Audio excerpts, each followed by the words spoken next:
What's going on? It's Justeeni here. I've got another episode of Polytitans, and again, we're in the Swiss stage, and it's do or die this round. I need to win this round of Swiss if I want to get to the next round of Swiss, and then have a shot at making it to the final stage, where things will really be cut down, and I'll actually have a chance of getting that sweet, sweet money prize. In this case, I've got a pretty strong opponent, Estrella, or Big Dictator Bossman, but he goes by Estrella. And he has won one of these tournaments before, so absolutely no slouch. Now, with the way that these go, one person picks the tribe, the other picks the map. I picked the tribe. In this case, I actually picked Aquarion because, I've been practicing a little bit of them on lakes lately. So I was thinking maybe I can pull some shenanigans. Now, host skips turn 0 with this, which actually works pretty well for Aquarion. So let's just kind of get right into things. So I have a pretty nice spawn. Again, there is the option to bonus in these games, but in this case, aquaculture is beautiful here. Even despite this city with literally no fish, I can still go into org and do all that. Make some warriors. And I get plenty of ruin access, so then boom. Organization. Going to go into writing, waterways, aquaculture, all that good stuff for Aquarion. Marine life ruin, which is really nice here, and a star ruin. Really gets me set up, good to go. Get some upgrades. And we're kind of chilling. I get my riders going. I can make 3 riders this turn. And then what happens after this point, I had a really good spawn, but then if you see the replay bar, I don't know how well you will be able to see it in post, but the opponent plays a very long turn. If we look at their score right now, 2,100 points. After they play their turn, sorry, that's the wrong thing. They have over 4,000 points. Massive turn, and these kind of explosive turns can happen with Aquarion. Usually it's the turn you get your Grand Bazaar after aquaculture, but that means that they already have 6 cities. I'm about to get my 5th city. So it's a little worrying. I can explore though, and I do meet them, and because they popped off, I get a lot of meeting stars. And sure enough, they get this absolutely monster spawn with this insane atoll in the middle. However, I do have that early riding, so I can leverage that with waterways to expand faster despite their quick spawn, and I will be using that. So it's going to take me until turn 11 to get my Grand Bazaar, but I'm expanding so far. I even lucked out getting the lighthouse. That will come into play later. I'm going farming. I want to get a lot of economy, a lot of crabs here. Opponent's going aggressive with their crabs. Aquarion crabs being notoriously very quick. Kind of a lot like centipedes. Not as quick though, but still very quick and very scary. Always have to watch out. Whenever you see a crab, you basically need a plan ASAP. Get some more vision. They are in the south, but so am I, and I'm in the north.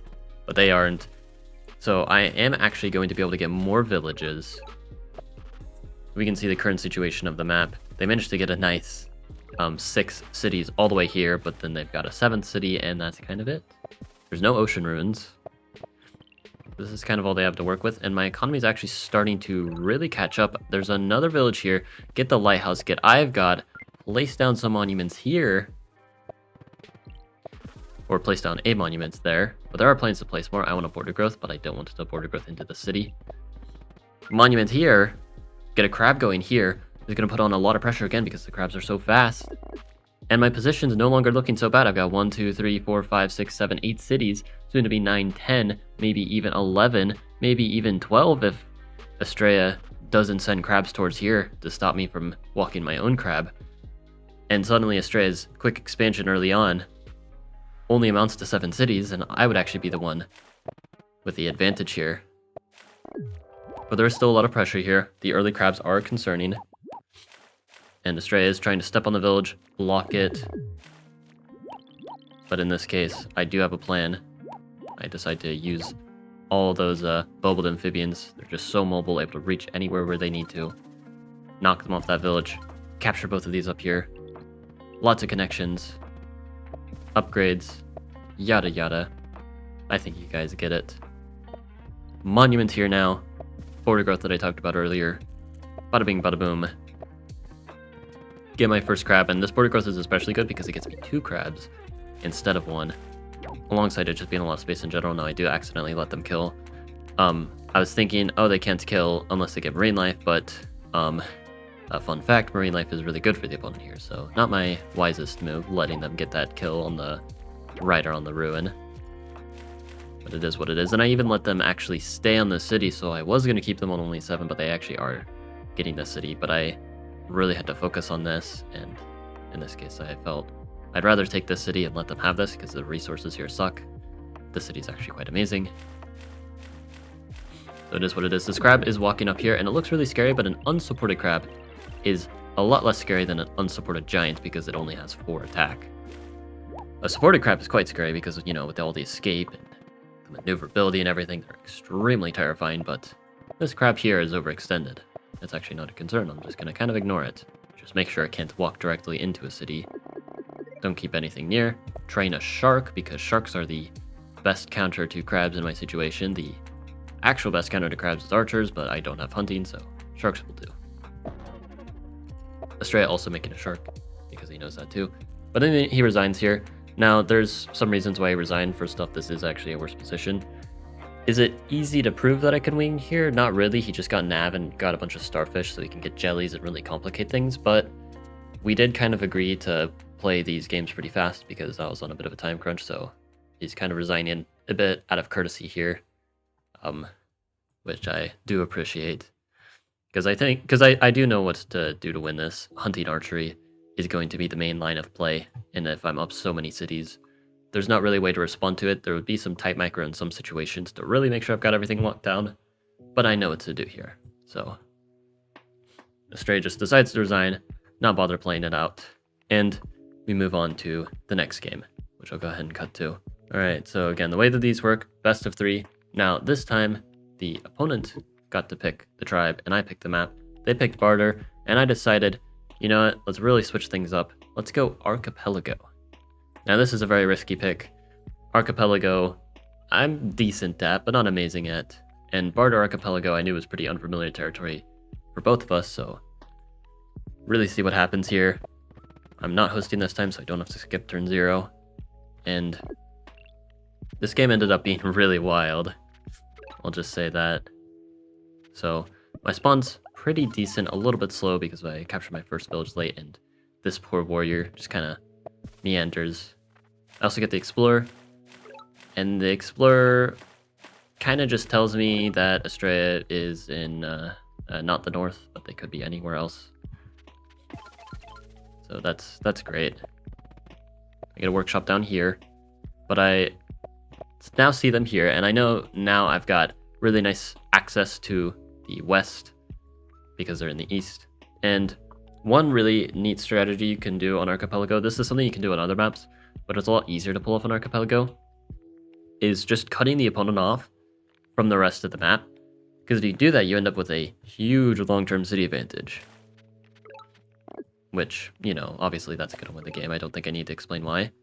But in this case, you can see I've been pretty slow, and Estrella not so much. He's been off to quite a good start.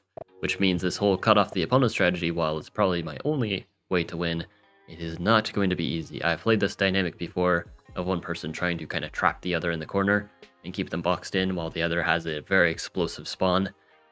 It is really, really difficult to play from both ends, but I'd say it's more difficult to keep the opponent contained because you have to play around so many things while the opponent just needs one breakthrough, and once they get that breakthrough, your entire position falls apart.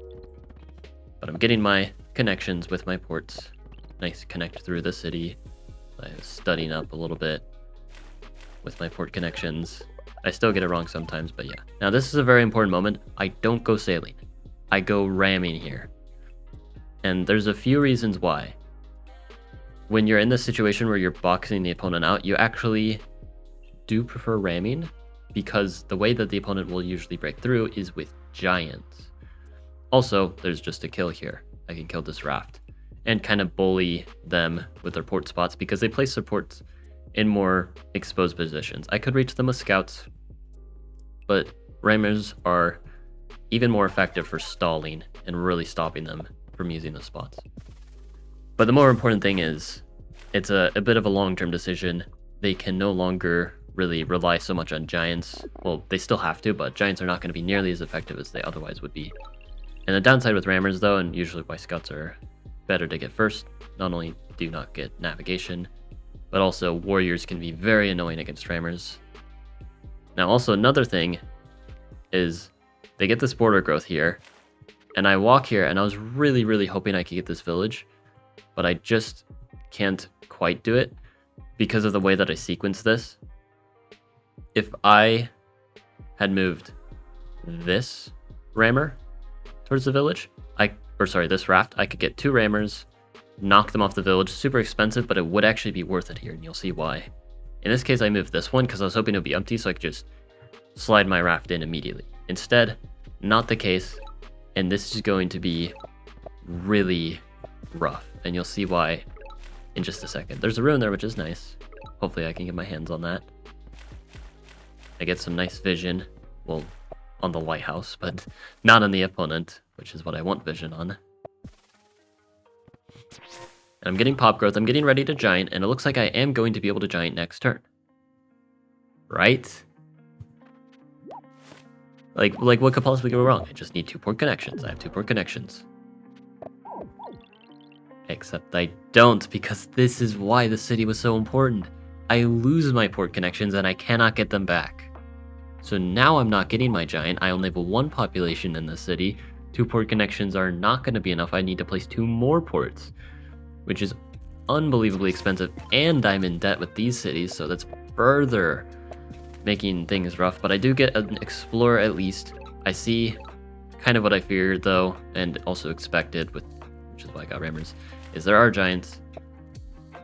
Soon to be another because the city got a border growth, and yeah, this is a level 5, so yeah, it's only this giant, but there will be more.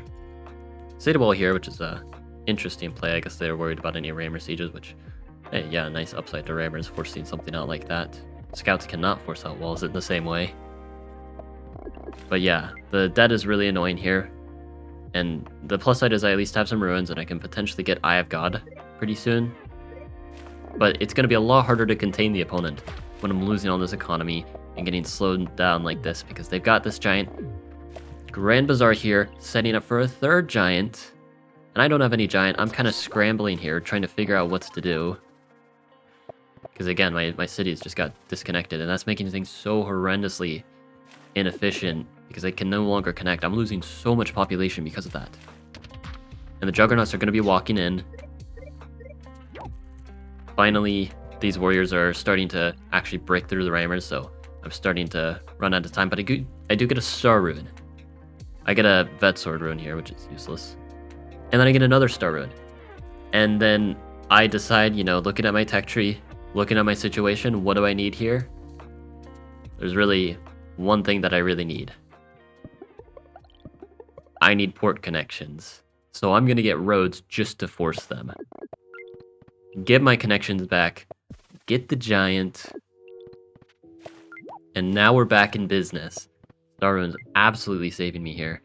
And I can place Grand Bazaar here, because even though they border growth into the city, if I place enough monuments and ports, I can still get a giant. Now it's quite difficult because if I want to place a port here, I'd have to either place 2 ports and chop for the monument space, or make a lumber hut and do something like that, which means I actually need to get forestry here, which is not cheap.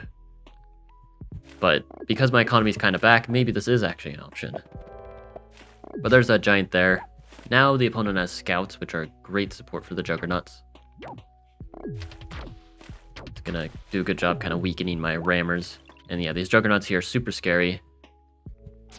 But I'm hoping to hold them back using the rammers, using the riders also, because riders are a nice answer against Juggernauts. Really going to town here. I got my own Juggernaut. Slamming away at this, and this is too weak to actually siege unless they use help with a scout. But even if they do that, I might be able to unsiege, and even if I can't unsiege, I could just re-siege. So I'm actually not worried about that. I'm kind of stabilizing things. Really, the resource ruins really saved me here, because it actually gave me time to deal with things. Now I get this Explorer, get Eye of God,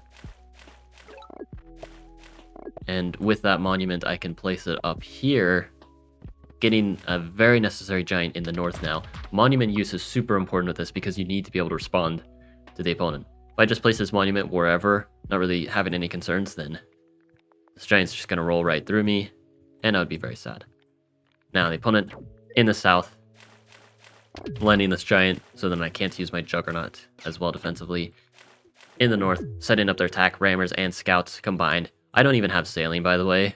Like I've been having to do so many other things, I just don't have time for scouts. But it's fine here. I'm able to make do with that. Again, I just need to keep them contained. So I just need to do whatever I can to defend, get more ports, get another giant in the north, as I was planning. Now, they're pressuring, and they get a bomber, because they harvested a starfish there. Big bomber hit. However, this bomber is actually not as good as it looks. It looks very safe. You know, how can I possibly reach that bomber? I can't reach it really by water. It's very well defended, but after I go ahead and splish splash there, I go for climbing. Climbing, yes. Not only can it free my vet sword, but also it takes out the bomber. And I can be really annoying and invasive with these riders to just cause all sorts of issues, kind of reaching into the position here. And I'm actually causing problems. This Juggernaut is too weak. They've run out of steam. Their attack is dead. I've successfully trapped them in here. And I'm going to be able to enjoy this advantage.